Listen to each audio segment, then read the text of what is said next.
Hello, this is Michaela Thurman with the League of Women Voters of Portland, and you're watching the Video Voters Guide or listening to our podcast. We're here today to talk with a candidate running in the May 21st, 2024 primary election. We're grateful for the support of the Carol and Velma Saling Foundation, the League of Women Voters of Portland Education Fund, the Weiss Foundation, and our media partner, Metro East Community Media. With me is Mary Lou Hennrich, running for State House District 46, which covers Southeast Portland, including the Jade District. Welcome, Mary Lou. Thank you very much for having me. Thank you for being here. If you can start by telling us a little bit about yourself and why you're running for this office. Sure. I'm Mary Lou Hennrich, as she has told you, and I am a lifelong public health professional and nurse. I have worked in many settings to improve the lives of communities, individuals, and families.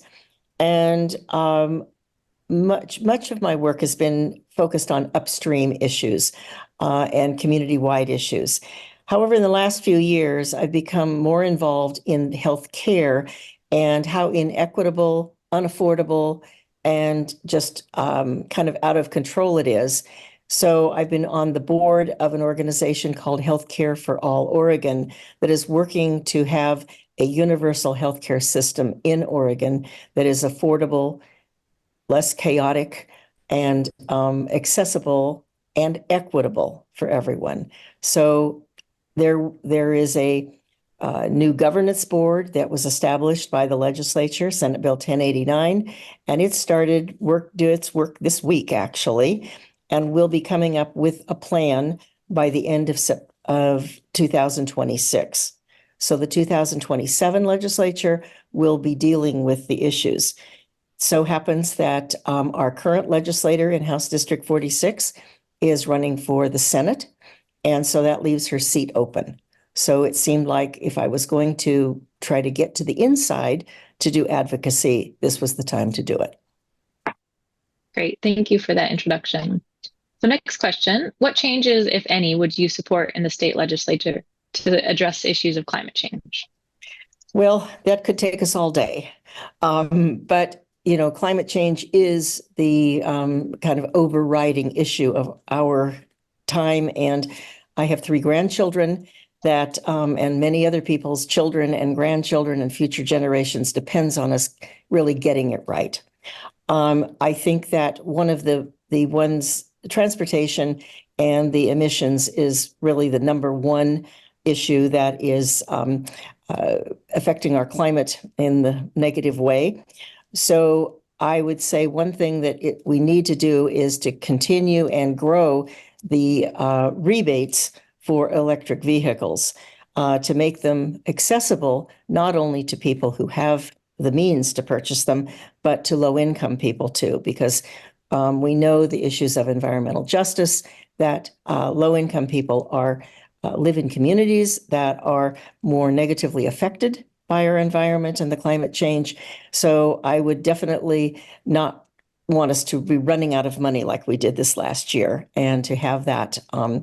I also think that we need to be our climate protection plan. A lot of good work has been begun, and I am very lucky to live in the district I do and have Representative Con Pham, who has been a leader and recognized for her leadership on this area, as well as Senator Michael Dembro.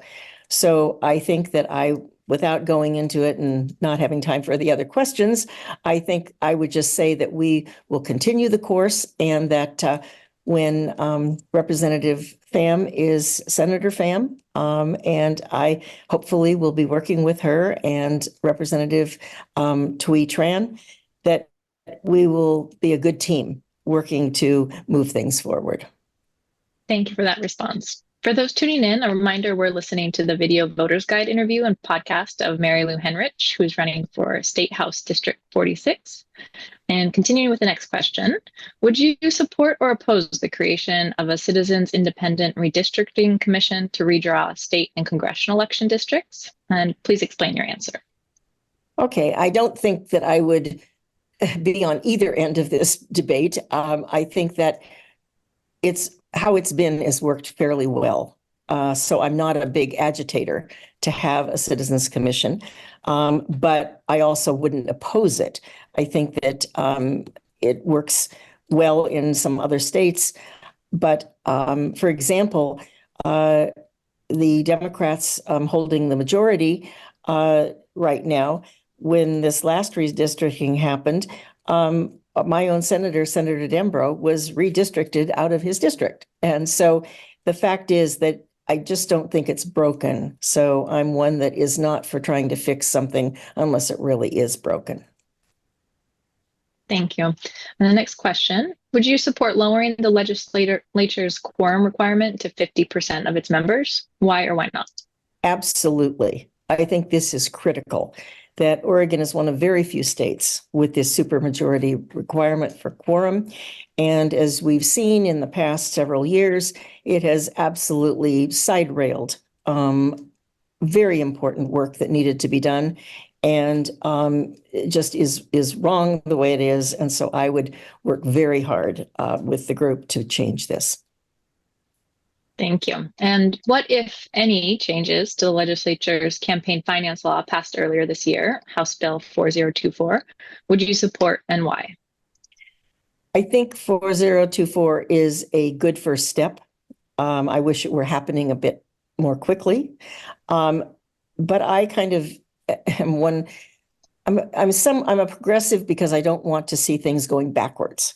But I am really more of a centrist in terms of let's take a look and not swing from one way to the other too quickly. Let's see how it works. And as it's rolled out and gets implemented, I think then it will be more clear exactly what tweaking might need to be done. I think it's a good first step. Great. Thank you, Mary Lou. And this concludes our video voters guide and podcast interview of Mary Lou Hennrich running for State House District 46. A reminder that Election Day is Tuesday, May 21st, and ballots will be mailed beginning May 1st. Be sure to inform yourself about the candidates and exercise your right to vote. Thank you for your interest.